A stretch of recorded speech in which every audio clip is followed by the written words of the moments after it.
Olá, eu sou o Dair Giraldin e esse é o Índios Cast, um podcast sobre a temática indígena no Brasil. Hoje nós vamos conversar com uma pessoa muito especial, Ailton Krenak, e eu vou deixar que ele mesmo se apresente e a quem eu dou bom dia e agradeço por ter aceito o convite para conversar conosco. Ailton, eu gostaria que você falasse um pouco sobre você, apesar de você ser uma pessoa bastante conhecida no Brasil, mas para o nosso público de professores, né, do ensino básico, talvez nem todos ainda o conheçam. Então, você poderia falar sobre você, um pouco do seu nome, dos seus nomes, da sua origem, a sua formação? Bom dia a todos e obrigado, professor Odair, por esse convite a essa conversa. Eu estou hoje, agora de manhã, nessa conversa, falando daqui da nossa aldeia, Krenak. A terra indígena Krenak, ela fica na região leste de Minas Gerais, aqui no divisa já com o Espírito Santo, no médio Rio Doce. Eu nasci aqui nessa bacia do Rio Doce há 67 anos atrás. Tive circulação longe daqui durante um bom período da minha experiência de formação e eu tive a oportunidade de integrar a primeira leva, digamos assim, de lideranças indígenas que saíram das suas aldeias para constituir isso que veio a ser o movimento indígena, né? A União das Nações Indígenas, ela absorveu uma boa parte da minha juventude nessa preparação de caminho para o que nós temos hoje como movimento indígena no Brasil, digamos assim. Eu sou da segunda turma, digamos, depois de Mário Juruna, de Marçal Tupani, do Aniceto, dessas lideranças históricas, né, do nosso povo. Eu sou da turma do Marcos Terena, digamos, do Ijahuri Carajá, do Cipacé Chavante. O Cipacé é um pouco mais novo que eu. E então tem uma geração de pessoas de várias etnias que compuseram a base de toda a proposição que o movimento indígena até hoje se conduz. Né? Eu tive uma formação que me habilitou, digamos assim, ao mundo do trabalho, que foi a habilitação como artista gráfico pelo Senai. Isso na final da década de 70. E na década de 80 eu fiquei mais dedicado à organização mesmo do movimento indígena. E atualmente eu tenho esse título de honorífico, né, de professor, doutor honoris causa pela Universidade Federal de Juiz de Fora, que me honra muito e que, de certa maneira, reconhece essa autonomia com que eu fui me formando, né? Eu costumo dizer que eu sou autodidata. Eu li muito, mas eu passei pouco tempo em banco de escola. E atualmente eu colaboro com várias pesquisas em universidades, né, na Universidade Federal do Recôncavo da Bahia, com o meu colega Felipe Milanes, que agora está na UFMA. Colaboro com pesquisas com outros colegas em outras universidades, mas a minha principal atuação ainda é nessa coisa de dar visibilidade ao pensamento plural dos povos indígenas. Isso, e é nessa intenção de dar essa visibilidade que está a sua atuação bastante reconhecida atualmente como um escritor indígena. Sim, é como se fosse um amadurecimento já de uma longa experiência em que eu me sinto seguro a formatar alguns conceitos que eu já vinha entrando em contato com eles nos últimos 30, 40 anos mas que eu ainda não tinha organizado ele na forma de uma crítica à ordem colonial. Eu acho que eu me equipei para fazer uma crítica à colonialidade a partir da cosmovisão do meu povo, né, do povo que é de tradição macro-G, que compartilha essa crítica também com outros parentes que têm outras cosmovisões, mas que vê o mundo capitalista, o mundo colonial, como uma máquina de destruir o nosso mundo, uma máquina de destruição de mundos. E é desse lugar que eu tenho jogado minhas flechas, digamos assim. Então, Ailton, eu me lembro que lá no ano 2000, você participou de uma série chamada Índios no Brasil, que foi produzida pelo MEC, né, e com direção do Vincent Carelli. Um dos primeiros episódios daquela série de 10 vídeos, né, se perguntava aos populares em vários locais do Brasil o que eles sabiam sobre os povos indígenas que viviam no Brasil. Teve várias respostas, não sei se você se recorda, mas eu gostaria de retomar essa questão e perguntar a você como você interpreta a forma como hoje o Brasil e os brasileiros não indígenas olham e veem e pensam sobre os povos indígenas. Será que mudou alguma coisa depois desses 21 anos? Mudou. O que mudou foi a lente, que era muito embaçada. Eu me lembro que em Manaus, por exemplo, quando nós fomos ao porto, em Manaus, e perguntávamos para as pessoas que você via pela fisionomia, que era um indígena, toda, toda a aparência, toda a coisa da física e tudo, aquele cara carregando 100 quilos, aquele homem cheio de força e saúde com 40 anos, 50 anos, e você abordava ele e perguntava para ele, aqui em Manaus tem índio? Ele olhava para um lado, olhava para o outro, ele era o modelo saudável de um índio do Rio Negro, ele dizia, não, aqui não tem índio. O filme mostra essas contradições. E você pergunta depois para um colono em Rondônia, e ele vira e fala, não, os índios são tudo vagabundos, os índios não trabalham, são preguiçosos, os índios acabaram. Então, essa confusão que a lente suja mostrava há 20 anos atrás, a lente limpou. Agora tem um corte claro. Tem uma parte dos brasileiros que querem que os índios morram, acabem. E tem uma parte dos brasileiros que avivaram a consciência de que os povos indígenas podem ser a salvação de uma sociedade esquizofrênica, doente, e que está a ponto de ir para uma guerra civil. O fascismo, ela exacerbou, então a lente limpou. Não tem mais claro escuro.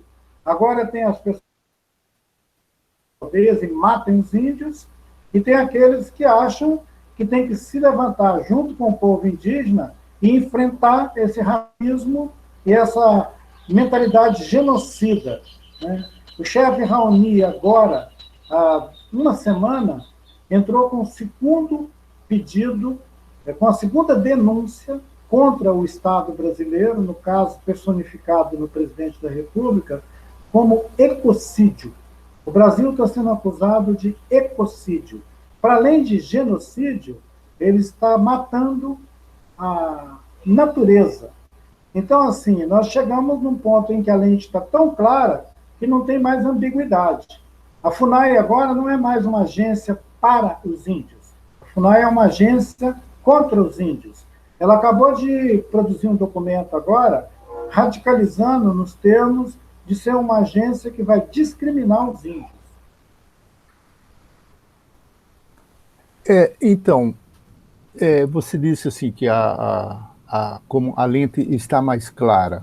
Então, para aqueles que não conhecem a diversidade cultural do Brasil e tal, né, eu gostaria que você falasse um pouco sobre essa diversidade linguística dos povos indígenas que vivem no Brasil e qual é a importância, né, da língua materna para um povo indígena. Então, professor Odair, eu me lembro que quando Mário Juruna foi eleito para um mandato de deputado federal e assumiu a sua posição no Congresso, obviamente, Juruna não tinha o português como língua própria dele, muito menos como língua materna. A língua dele é a língua chavante, né? É uma língua do tronco G, integra essa constelação de línguas que eu falei que é macro-G. Macro-G integra o povo Krenak e várias outras etnias vizinhas nossas aqui na região do Rio Doce, no Jequitinhonha. Nós temos 5 etnias, todas desse mesmo tronco linguístico que o querido Mário Juruna, né? O Juruna queria fazer o discurso de posse dele na língua chavante. Ele foi impedido. A direção da casa disse: você tem que falar a língua do Brasil. E ele perguntou: qual é a língua do Brasil? E disseram para ele: é o português. Óbvio que o Juruna achou estranhíssimo aquilo e disse: eu não sou português.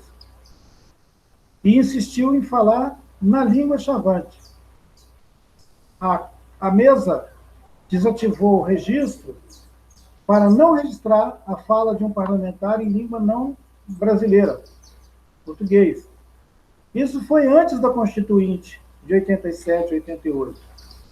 Na Constituição de 87, 88, nós propugnamos pelo direito dos povos originários falar a língua materna, ensinar a língua materna em casa e ter a língua materna como língua de comunicação com seu entorno. Então, essas línguas maternas, elas foram impedidas de ser transmitida no âmbito doméstico, com a mãe ensinando ao filho, era proibido. Os meninos da geração do Mário Juruna, por exemplo, ou mesmo da geração do Álvaro Tucano, eles eram impedidos, proibidos de falar a língua na escola, quando eles tinham 8, 10 anos. Essas escolas, geralmente, eram escolas religiosas. Eram salesianos ou alguma outra ordem religiosa que tinha a incumbência pelo Estado de alfabetizar as crianças indígenas. No Mato Grosso, conhecida a história do internato em Itiariti, né? Onde as crianças eram impedidas de falar a língua materna. E ali você tinha crianças de 6, 8, 10 etnias tendo que falar português como se fosse a sua língua. Então, esse trauma das línguas nativas terem sido impedidas até a Constituinte de 87 de ser respeitada como uma língua e não como uma gíria, em grandes regiões da Amazônia, quando alguém se referia à língua originária de um povo, chamava de gíria. Quando eu conheci os Kaxinawá do Acre, eles diziam ainda para mim: parente, a gente fala gíria. E eu perguntava para eles: como gíria? Aí eles: nós falamos a nossa língua, né? O Hatchaquim, né? Que é a língua do Runiquim. E eu dizia para eles: mas não é uma gíria. Vocês falam um idioma, uma língua. Eles diziam: não, mas os nossos patrões e os brancos dizem que nós temos gíria, que a gente corta gíria. Então, esse preconceito, esse racismo que ainda é lembrado por gente que está agora com 50, 60 anos, em que diziam que a língua que ele falava era uma gíria, ele ainda persiste. Mas nós temos 305 expressões distintas de línguas vinculadas a cerca de 5 ou 6 troncos linguísticos. Eu mencionei o tronco G, mas você tem outros troncos, você tem o Aruaque, você tem o Caribe, você tem o tronco Tupi, que é muito rico. De dentro desse tronco sai a língua Guarani, que é uma língua máter, assim. Depois você tem os Tupi-Mondé, todos esses parentes que na região do Vale do Aripuanã, Mato Grosso, Rondônia, os Gavião, os Cinta-Larga, os Suruí-Paité, os vizinhos todos, né? Os Gavião e Corém, todos aqueles povos que estão ali naquela região do Aripuanã, eles falam uma grande família linguística que é Tupi-Mondé. Tupi-Mondé é Tupi. Então, assim, nós temos uma diversidade tão maravilhosa de povos com línguas vinculadas a esses grandes troncos linguísticos, que vai até o Caribe, né? Os que estão lá em cima, acima já dos nossos parentes Yanomami, que são falantes de uma imensa família linguística, isolada dessas outras línguas que nós conhecemos como Pano, né? Os Runicuim falam, junto com os Iauanauá, e junto com os Poianau, eles falam a língua do tronco Pano, né? E junto, inclusive, eu acho que com os Marubo, lá do Vale do Javari, aquela região ali do Javari. Lá na cabeceira, lá do Alto Rio Negro, você tem os povos que, como nós mencionamos agora há pouco, eles são de uma família linguística distinta, que se articula com povos que estão do lado de lá da fronteira do Brasil, na região da Colômbia, e são todos falantes do que, se eu não me engano, da grande família Aruaque. Você pode até conferir comigo se é mesmo Aruaque. Eu não sou especialista em línguas, mas eu sei, por minha relação direta com pessoas dessas várias etnias, sobre as famílias linguísticas. E a riqueza dessas línguas, a relevância que elas têm, não só para a nossa convivência social, mas para revelar estudos e pesquisas científicas que ainda vão ser muito úteis à humanidade, elas precisam ser protegidas pela riqueza que elas contêm. E a ignorância e o preconceito fez desaparecer centenas dessas línguas. Há registros de que, no século XVI, XVII, tivesse aqui 1.100 diferentes expressões de línguas originárias daqui disso que é o contorno do Brasil, vizinhando com a Colômbia, Venezuela, o Peru, e aqui ao sul também, onde vivem os Guarani, né, na fronteira com a Argentina, com o Paraguai. Então, as línguas indígenas, elas têm uma cartografia que se distingue por ocupar as grandes bacias hidrográficas. Então, a bacia do Prata, a bacia do Amazonas, né, a cabeceira lá do Rio Negro, a região do Rio Paraguai, a bacia do Paraguai. Essas grandes bacias, o Madeira, né, a gente falou do Aripuanã, essas grandes bacias hidrográficas, elas quase que correspondem a um mapa das línguas indígenas no nosso país.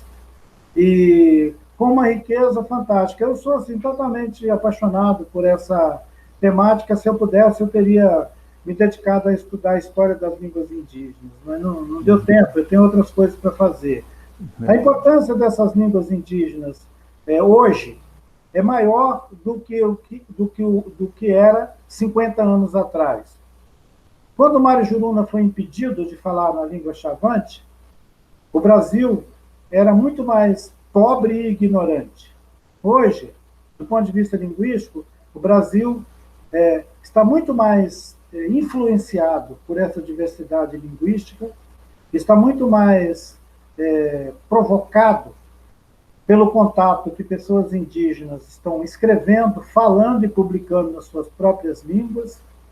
Essa semana mesmo, eu estava vendo a oferta de ensino da língua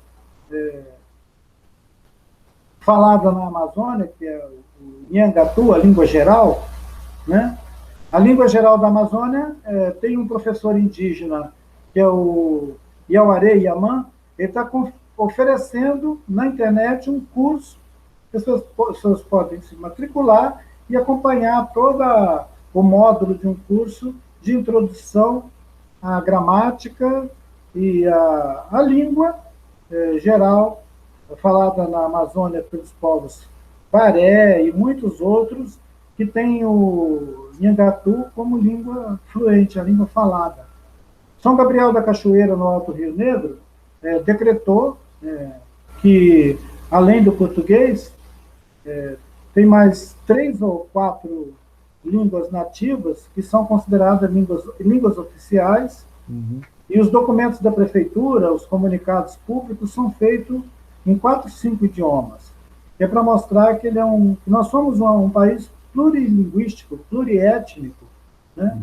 E que as línguas indígenas têm a importância de continuar transmitindo para as novas gerações conceitos, ideias que só aquela língua contém. Em português não teria como você expressar alguns desses conceitos, né? Conceitos, ideias, conhecimentos, filosofias, teorias, que só com a língua materna é possível expressar. A tradução mataria essa expressividade. Sim. Eu estava me lembrando aqui de 2 coisas. A Universidade Federal do Amazonas, né, o curso de Antropologia Social, definiu, né, que, através da luta dos estudantes indígenas que ingressaram lá, que o estudante pode escrever a sua dissertação ou sua tese na sua língua materna, se ele assim desejar. E a universidade aceita, né, essa dissertação, essa tese, na língua que ele escolheu. E também eu me lembro que nessa semana eu vi também na internet a oferta de um curso de introdução à língua caingangue. Então é possível, né, aprender, ter uma introdução à língua caingangue através da internet. Eu acho muito, muito bacana, muito interessante, né, revelador dessa qualidade da lente estar bem limpa hoje, né? Então, ao mesmo tempo que você tem uma política pública, né, e um governo que está a afrontar e enfrentar e violentar os direitos, né, e colocar-se em oposição aos povos indígenas, ao mesmo tempo você tem essa maravilha da possibilidade de uma interação muito mais densa e intensa, né, que os meios tecnológicos atualmente propõem.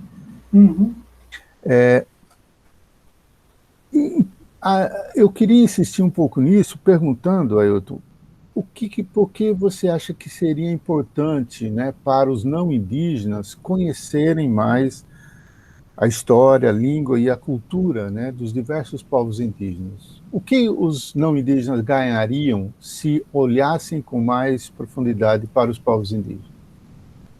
Então, talvez a gente pudesse considerar que, quando nós pensamos em história, cultura, as línguas indígenas, talvez a gente pense que nós estamos listando diferentes campos de saber, de conhecimento. Mas, na verdade, como foi mencionado a oferta de um curso da língua caingangue, alguém que não sabe nada da história, alguém que não sabe nada, digamos assim, da cultura caingangue, a hora que ele entrar em contato com as primeiras ideias que a língua enuncia, vai abrir um mundo de conhecimento e de perspectivas para esse sujeito, que os outros componentes, digamos assim, da cultura e da história, eles já estão implícitos. É como se você eclodisse uma semente rica de potência e que dispara tudo. Eu já escutei pessoas que dizem que, quando foram aprender mandarim, eles não sabiam nada sobre a China, mas quando ele conseguiu entender um primeiro ideograma, eclodiu na cabeça dele um entendimento sobre a lógica, o pensamento daquela cultura, daquela gente, que ele nunca mais quis sair de dentro daquele aprendizado. Eu imagino que é mesmo um fenômeno para além da cognição, para além do entendimento lógico, ele é uma experiência transcendente. Quando alguém aprende uma língua que contém tanta código, tanto sentido, com uma palavra a pessoa dispara um entendimento sobre o que é aquele mundo, o que aquela gente pensa, né? E algumas algumas ideias que estão presentes na transmissão da fala, elas têm a potência de disparar um entendimento sobre a cosmovisão, sobre a visão que aquela cultura, que aquele povo tem, que aquelas pessoas têm do mundo. A língua tem essa potência. Alguém ia ter que estudar a cultura e a história durante muito tempo para se aproximar do entendimento sobre uma cosmovisão, sobre uma ideia de mundo que um povo tem. Mas um cara que aprende Guarani, logo ali na frente ele vai começar a entender que para o povo Nhandeva, o povo Guarani, a ideia da terra, essa terra que nós compartilhamos, a ideia de tempo e a própria ideia de pessoa se transfigura. E esse sujeito que aprendeu aquele pouco da língua muda também a sua perspectiva sobre tempo, mundo, terra. E Darcy Ribeiro, num documentário recente que passou falando sobre várias coisas, ele fala que ele ficou de queixo caído, já curioso como ele era, quando ele conseguiu ter uma aproximação ainda como etnógrafo, fazendo etnografia, com os Guarani. Ele falou que ele não imaginava que fosse encontrar um povo tão espiritualizado, tão evoluído, do ponto de vista assim, da filosofia, do pensamento, e que ele ficou admirado. Se ele ficou admirado, imagina então uma pessoa que não sabe nada sobre esses povos, entrar em contato com a filosofia, sobre a perspectiva que esse povo tem da vida. Ele vai entrar num outro mundo. Então, essa riqueza, Odair, ela é maravilhosa, ela é subestimada. Nós que somos, digamos, habitantes dessa constelação de mundos e de perspectivas, a gente sabe a riqueza que é isso, e como que seria importante que ela chegasse para a sala de aula, por exemplo, com a mesma facilidade que chegam outros conceitos, né? Mas parece que a nossa escola, desde muito tempo, isso não é da agora, desde que você era criança, a nossa escola tem um filtro, e esse filtro, ele é ideológico, ele só deixa passar o tipo de conteúdo que vai produzir pessoas para competir, para concorrer e para disputar a posse da terra. E muito poucas ideias para ensinar alguém a amar a terra onde vive, reverenciar os rios, a floresta, ter isso como uma experiência transcendente, a vida é um dom. Então, essas ideias, esses conceitos que estão presentes nessas línguas maternas que nós estamos falando, e é interessante contar para as pessoas que o sentido de língua materna é exatamente porque ele é transmitido pela mãe. É a mãe que amamenta, é a mãe que cuida, assim como é a terra, que dá comida, que abriga. A língua tem essa profunda relação com o sentido da vida, da reprodução da vida, manutenção da vida. São línguas maternas. Por que elas não têm o nome de línguas paternas? Porque pai não ensina a língua. Quem ensina a língua é a mãe. É a língua materna. Viva as mães, a mãe terra e as mães que ensinam a língua aos seus filhos para que eles continuem sabendo quem eles são. Então, Ailton, e Você já falou, escreveu nos seus vários livros e tal, né, sobre essa questão das ideias indígenas, dessas filosofias, dessas teorias, dessas perspectivas, pensamentos e tal. E aqui nós acabamos de tocar nisso, sobre a importância de o que desperta quando você aprende a perspectiva do outro através da sua língua, da sua cultura.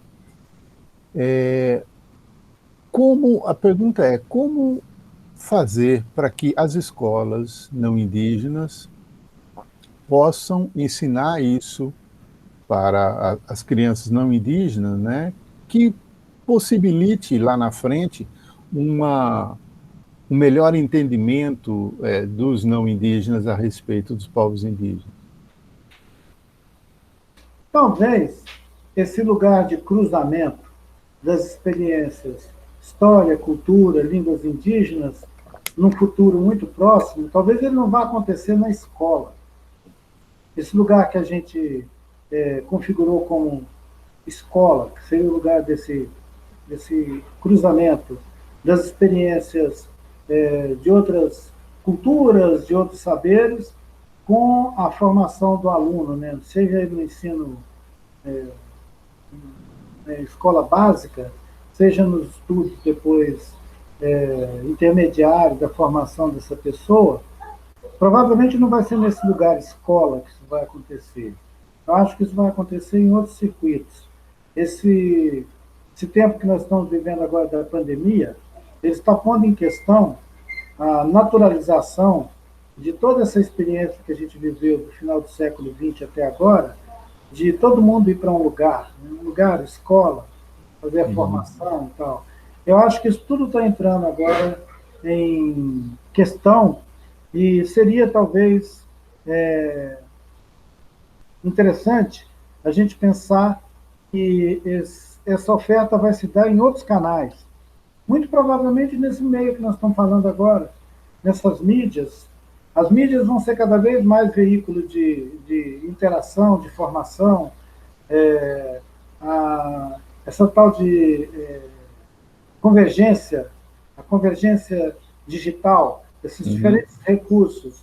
E tem gente que acha, inclusive, que os professores, formatados para trabalhar com sala de aula, vão ter que passar por uma reeducação para eles serem capazes de fazer uma comunicação e trabalhar a formação com pessoas do outro lado de uma tela, não mais na sala de aula. Então, talvez a gente esteja sendo exigido a repensar o lugar que essas experiências vão avançar.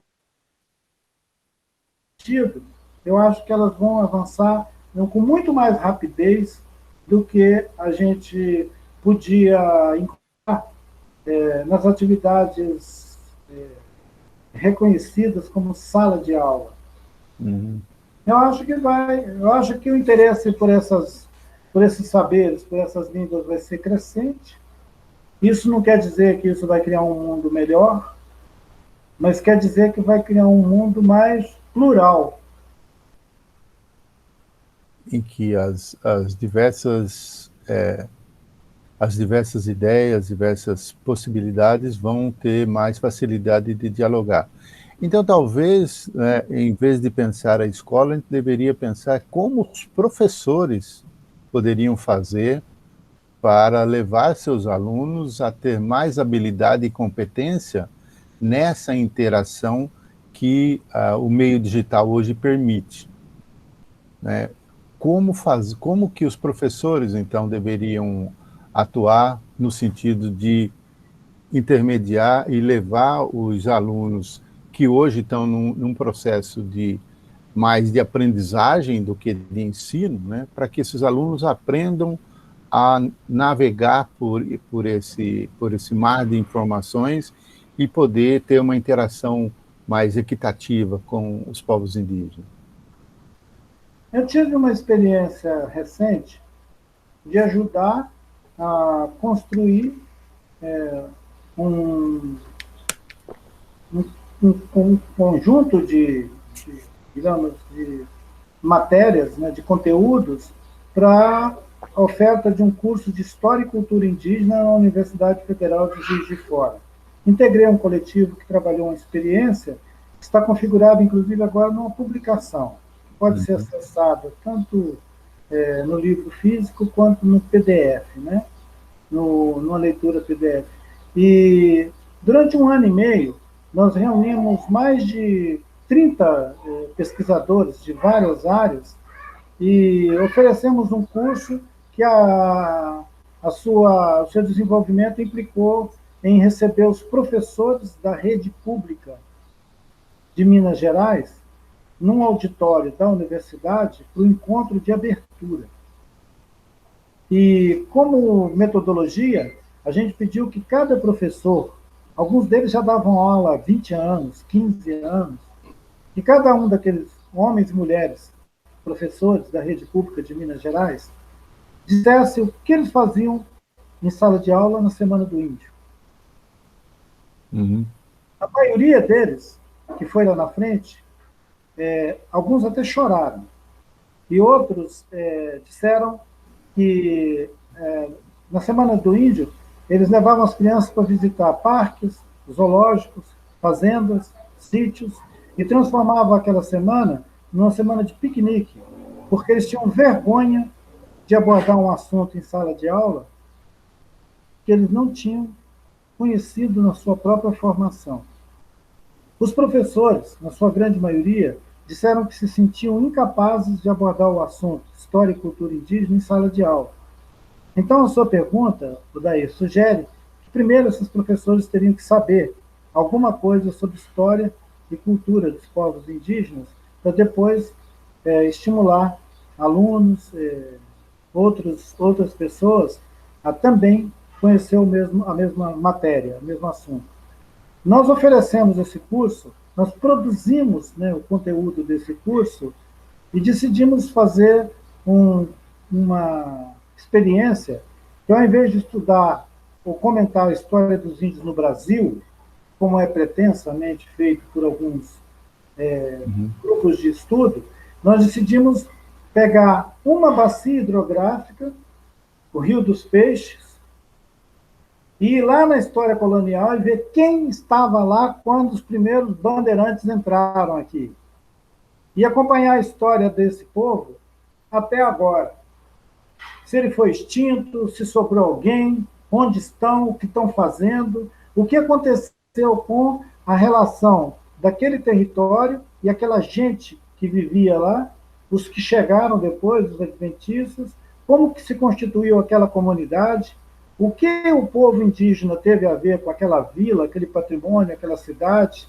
E nós fomos conhecer, a partir de uma bacia hidrográfica, a história de 300 anos de colonialismo em Minas Gerais, divisa com o Rio de Janeiro e Minas, onde o povo coroado, um povo originário dali, né, junto com os Guaianá e tal, eles foram praticamente aniquilados para a fundação de vilas e cidades. Mas eles estiveram presentes ao longo da história como pessoas que foram integrar depois o serviço público, o serviço religioso, que foram integrar aquilo que eles chamam de miscigenação das famílias que estão hoje contando a história daquele lugar como se ali nunca tivesse tido uma aldeia indígena. É uma transfiguração no sentido de desaparecer com a história, com a cultura, com a língua, com a memória de um povo originário dali, e uma imposição de uma narrativa colonialista, reproduzindo o colonialismo, entendeu? E negando a história de si mesmo. Então, aqueles corpos, aquelas pessoas que vivem ali, eles são os descendentes originários de uma aldeia, com tudo quanto é mistura que aconteceu. Mas como fazer com que essa memória que foi ocultada, enterrada, ressurja, volte? É claro que o professor daquela vila, daquela comunidade, ele não vai ensinar história e cultura indígena, porque ele ajudou a enterrar a história e cultura indígena num buraco bem fundo. Ele tem um problema dele. Uhum. Então, para esse professor ensinar história e cultura dos povos indígenas, ele tem que voltar de novo a saber quem ele é, entendeu? E saber de onde ele está falando. Se eu estou falando aqui da bacia do Rio Doce, aqui tem uma história. A Uhum, história da bacia do Rio Doce não é a história do Tocantins, não é a história do Araguaia. uhum, Então, eu acho que quem está na região entre esses dois importantes corredores, que é o Tocantins e o Araguaia, tinha que estudar a história dos povos indígenas nesse corredor, nesse contexto. uhum, Depois, a partir daí, você vai conseguir ter isso como uma chave de entender as outras histórias. Não adianta alguém querer fazer, repetir, digamos assim, aquela ideia de história dos índios no Brasil. É uma generalidade que não ajuda a aproximação. uhum. Pelo contrário, ela ilustra, né? Ilustra o sujeito, mas não diz nada. História dos índios no Brasil. Uhum. Então, você, pelo que eu entendo, você sugere que, primeiramente, para que o professor possa ensinar história e cultura dos povos indígenas, ele primeiro precisa fazer uma autorreflexão, ele precisa, é, nessa autorreflexão, compreender o seu lugar de fala e compreender por que que ele, como que ele próprio se relaciona com os povos indígenas, né? Qual é a visão que ele tem a respeito dos povos indígenas para desconstruir e perceber uma visão muitas vezes colonial e desconstruir isso para poder então pesquisar a história e a cultura de uma determinada região e transformar isso num tema para ser ensinado para os seus alunos. Com a disposição e a coragem de aprender também. Porque quem não viveu uma experiência real, uma experiência a partir da sua formação no local de origem dele ou de onde para onde ele migrou, se ele não viveu e não internalizou essa experiência, o que ele vai reproduzir depois para os outros vai ser preconceito. Ele vai chegar, por exemplo, e vai dizer: ah, aqui tinha os índios, mas eles precisaram ser removidos daqui porque precisavam fazer uma barragem. Aí, quando a gente construiu a hidrelétrica de Itaipu, a gente teve que demover os índios que viviam aqui para um outro sítio. Eles não se deram bem lá naquele outro sítio, parece que eles morreram. Que resumo legal, né, da história indígena do Brasil. Esse é o resumo da história de muitas localidades no Brasil. Quando Uhum, construíram Itaipu, eles construíram Itaipu num lugar, num sítio, em vários sítios que articulavam narrativas dos povos Caingangue e Guarani, que são, assim, uma maravilha. São histórias maravilhosas. Aquilo tudo foi tapado pelas águas da barragem e as famílias indígenas foram enxotadas para qualquer lugar. Alguns foram mortos mesmo. Mas você vai ver uma aula em sala de aula lá no Paraná, o cara vai ensinar isso. Eles tinham que fazer uma barragem e precisaram tirar os índios. Ora, que uhum, papo é esse de tinha que fazer uma barragem? Por quê? Se o professor não for capaz de explicar e de problematizar por que você faz uma barragem, ele não vai explicar, ele não vai entender por que precisa demover um povo indígena. Quando uhum, foram fazer Belo Monte, a ideia de que tinha que tirar os povos que estavam na volta grande do Xingu, ela era tão obviamente veiculada na mídia, todo mundo repetia aquilo, a televisão, os rádios, vão tirar aquelas famílias de ribeirinhos, vão tirar os indígenas porque precisam construir Belo Monte. Quer dizer, construir Belo Monte se impõe como uma realidade inquestionável e a existência histórica e a vida daqueles povos vira um evento circunstancial. Eles podem ser removidos dali. Por que não se põe em questão por que construir Belo Monte? uhum, Então você dá de barato que Belo Monte é um fato divino e que a existência daquela gente na beira do rio é um acidente. Você tira eles de lá. Você faz isso em Itaipu, você faz isso em Belo Monte, você faz isso em Tucuruí, você faz isso em qualquer lugar. Você tem que fundar uma cidade, por exemplo, Palmas. Você precisa implantar a cidade. Se tiver alguma aldeia aí, tira ela daí. Põe ela em algum outro lugar. Depois que você asfaltar tudo, cimentar tudo, construir campos, construir a capital, construir tudo, aí vamos ver o que sobrou dos índios, vamos ver o que a gente faz com eles.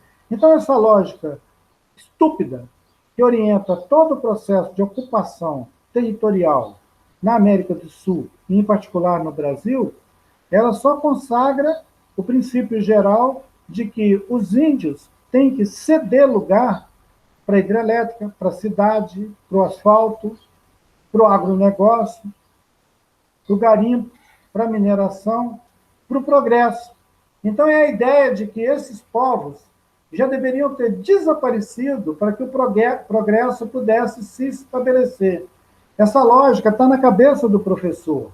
Essa lógica está nos livros didáticos.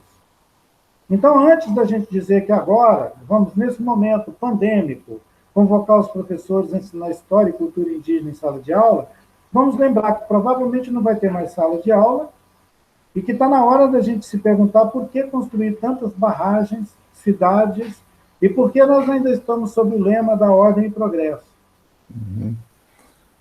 E por que continuamos invisibilizando, né, as populações indígenas, as populações ribeirinhas, os favelados, os que vivem na periferia, vai se naturalizando que o mundo é dessa maneira desigual e que esses residuais você pode enxotar, tirar para lá e para cá, porque a ordem tem que seguir o seu caminho, né, o progresso tem que acontecer.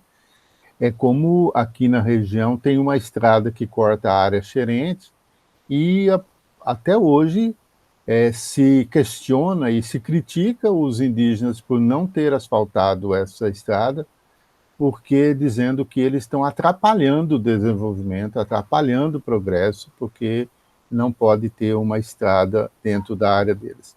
Só que na hora que eles propõem a estrada que querem construir, eles querem construir uma estrada da mesma maneira que a estrada em qualquer outro lugar, em vez de pensar uma estrada dentro de uma área protegida, de uma área onde você tem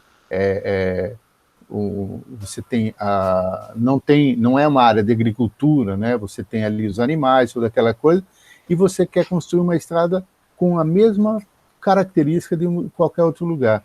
Então não se pensa a possibilidade de construir uma estrada diferente, porque é um espaço diferente. Então continua esse discurso de que os indígenas, os ribeirinhos, os quilombolas, eles são atrapalhos. Eu me lembro de uma acho que era uma advogada que prestava serviço, era uma liderança ruralista do Mato Grosso do Sul, que tentava justificar a não devolução de terras, ou a não devolução, a não demarcação das terras indígenas no Mato Grosso do Sul, pelo princípio da evolução da humanidade. Ela dizia assim, bem, na história da humanidade, os mais fortes vão tomando os lugares. Isso aconteceu na Europa, isso aconteceu nos Estados Unidos, aconteceu na África, e acontece aqui no Brasil. Então, nós pegamos essas terras, nós éramos mais fortes, então isso agora nós temos o direito de ficar aqui, não pode questionar por que nós fizemos isso. Nessa lógica, você poderia continuar tomando terras indígenas, você pode continuar abrindo estrada, furando garimpos e tudo mais. Por quê? Porque é o mais forte, a lógica do mais forte. Essa lógica sugere também que, uma hora dessa, uma potência estrangeira pode ir lá onde essa mulher está falando, sentar uma bomba em cima deles e ocupar o estado, a região onde ela vive, porque eles são mais fortes. Aliás, nós estamos numa perspectiva bem próxima disso. O Biden disse no discurso dele que é prioridade do governo dele tomar conta da Amazônia. Eu nunca tinha escutado um chefe de governo nos Estados Unidos declarar de viva voz que eles vão tomar conta da Amazônia. Eu já tinha escutado essas piadas, tinha muita desinformação na internet. Há 20, 30 anos atrás, tinha um mapa que anexava a Amazônia como parte dos Estados Unidos. Você lembra disso? Sim. A gente falava que era fake news, né? Uhum. Então, as fake news estão virando realidade. O Biden botou no discurso dele que ele vai convocar o Acordo de Paris, a questão climática, a assumir a responsabilidade sobre o que vir a acontecer na Amazônia. Quer dizer, está sendo convocada uma proposta de governança global sobre uma parte do território, que nós achamos que é brasileiro, e que essa, não sei quem é essa liderança do ruralista lá do Mato Grosso do Sul, seria interessante convidar ela para conversar com esses caras, né? É, Eles vieram mostrar para ela que o mais forte toma conta quando quer, né? é.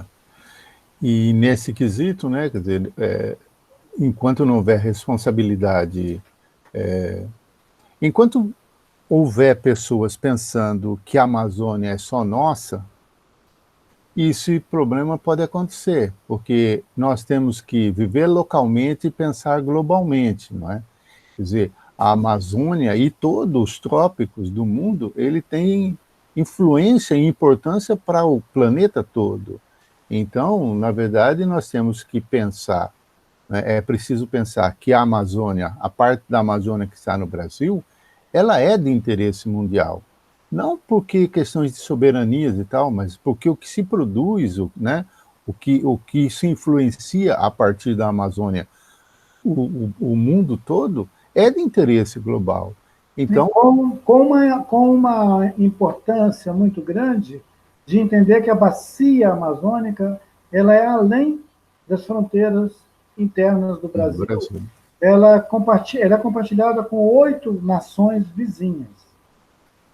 A Uhum, bacia amazônica ela é um imenso bioma complexo e que mesmo que a gente tenha muito orgulho da Amazônia brasileira, há muito tempo a gente deveria estar compartilhando com organismos muito plurais, desde a Organização Mundial de Saúde até a Unesco, a ONU e outros governos regionais, a resolução de problemas que não teriam alcançado o grau de complexidade que estão agora com as mudanças climáticas se a gente tivesse começado a fazer isso na década de 60, 70, né? Desde a década de 70 que a gente podia estar fazendo cooperação e cogestão desse imenso bioma para ele ser de verdade um presente para a Terra, dos uhum, humanos em qualquer lugar do mundo. Nós íamos ganhar muito com isso. A gente ia ganhar empatia com o mundo e a gente provavelmente estaria participando de pesquisas e vantagens com outros países com tecnologias muito mais desenvolvidas do que o nosso, para finalmente chegar àquela ideia de uma economia verde, no sentido, uhum, uma economia com alguma aproximação com a biodiversidade, com a biotecnologia, com aquilo que todo mundo anseia como se fosse uma futurista, uma ficção futurista. A gente não alcançou porque a gente não quis. E porque tem gente que nunca quis mesmo. E que tem toda aquela paranoia de calha norte, de não sei o quê. Os militares retardaram isso, porque eles tinham muita fissura com a fronteira norte do Brasil, aquela militarização burra do norte da Amazônia, botar quartéis no meio da terra Yanomami, botar quartéis para todo lado. Não sei para que botar tantos quartéis, se na verdade, quando uma potência estrangeira decide sobrevoar a gente e pousar em qualquer lugar, eles não pedem licença, muito menos para quartel. Então, assim, é uma falta de sentido mesmo. A gente deveria ter política internacional, uhum, relações internacionais. Seria a melhor maneira da gente compartilhar essa riqueza para além do valor econômico, essa riqueza biológica, essa fantástica produção de vida compartilhada. Nós estamos vivendo num momento em que a crítica sobre tudo isso está eclodindo. A gente está vivendo um momento de pandemia que governo nenhum tem certeza de nada. uhum.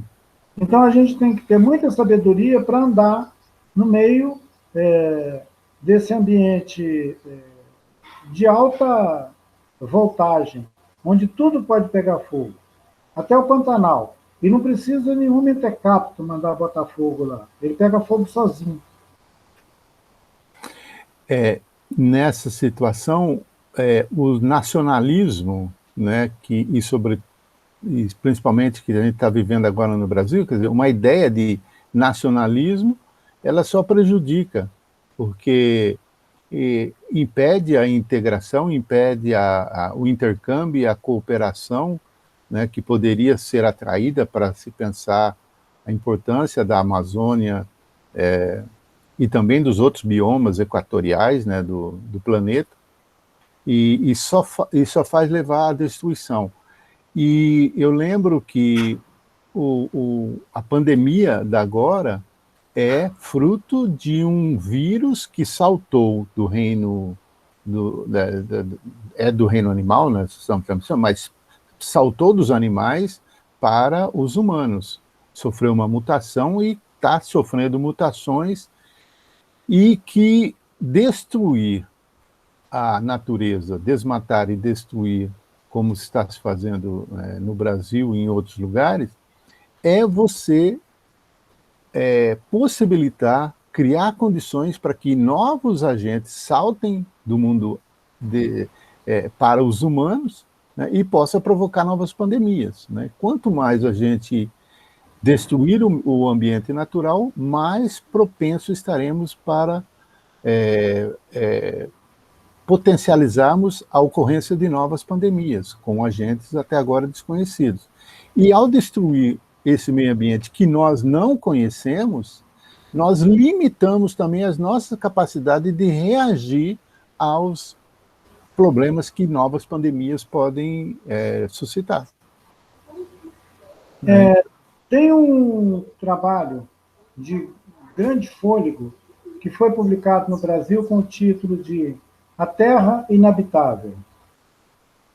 Quando eu fui ler esse trabalho do David Wallace, que é um jornalista americano, eu estava achando que eu ia ver eventos tipicamente climáticos, tsunamis e outras tragédias, e até guerras e tal. Tem capítulos inteiros desse livro que fala exatamente do tanto de pandemias e doenças que nós vamos experimentar nas próximas décadas, a ponto de tornar essa terra inabitável, e que ela se origina exatamente do desmatamento, da desestruturação de biomas importantes que tem no planeta Terra, inclusive do uso de veneno, de agrotóxico, para conter e controlar o processo de produção no mundo, de produzir aves, de produzir porco, de produzir boi, produzir carne para esses bilhões de pessoas consumir, e que esses venenos, esses herbicidas, esses inseticidas, eles vão criar uma resposta em diferentes biomas que vai voltar para os humanos na forma de peste e doença. Então, uma coisa que vai causar a morte de bilhões de pessoas nas próximas décadas não vai ser uma guerra, vai ser a reação ecológica do planeta produzindo coisas como Covid, como esse vírus que mata mesmo. E ele vai desenvolver cepas cada vez mais agressivas para o organismo humano, como uma resposta da Terra à nossa falta de educação. É a Terra falando de novo para a gente. Fica quieto, calma. Nós estamos parecendo um bando de doidos andando pelo planeta e devorando o planeta. Se a gente não parar com isso, uma hora a Terra para com a gente. E a maneira mais simples da Terra parar com isso é tirando o ar da gente. Pronto, tira o ar. Os passarinhos, os peixes, os outros seres não humanos não vão ter problema nenhum com isso. Eles não precisam desse aparelho respiratório que os humanos têm. Aliás, os peixes vivem dentro d'água, né? Uhum. Então, assim, nós estamos numa rota de choque com a vida e com a produção da vida, e nos aproximando muito dessa distopia em que os humanos vão ser flagelados pela própria natureza. Ao invés da gente ser embalados pela própria natureza, no sentido da vida próspera, nós vamos ser atropelados pela própria natureza. Em função da nossa própria ação em relação à natureza. O vírus saiu da floresta. Uhum. Uma floresta que já estava sendo arrebentada pela nossa fúria consumista. Enquanto não baixar a bola, a floresta vai mandar brasa, os oceanos também. E não adianta ficar reclamando depois, botando a mão para o céu, ai meu Deus, não, entendeu? Outro dia eu disse que a hora que alguém levantar a mão e falar, ai meu Deus, deveria vir logo um raio em cima dele. Porque as pessoas fazem tudo quanto é porcaria, e depois, na hora que aperta, ai meu Deus. Tá certo. Ailton, a gente poderia ficar a tarde toda conversando, né, o dia todo, e é muito prazeroso conversar com vocês, mas a gente precisa encerrar. Eu agradeço novamente a sua participação, sua disposição em conversar com a gente, e esperamos que os nossos ouvintes nos encontrem no próximo podcast. Obrigado. Abraço a todos do IndioCast, não é isso? Isso. Achei muito legal ter uma comunicação dessa com um público plural, já que as salas de aula perderam as paredes. E agora nós estamos habitando esse mundo virtual. Bom dia a todos, um abraço.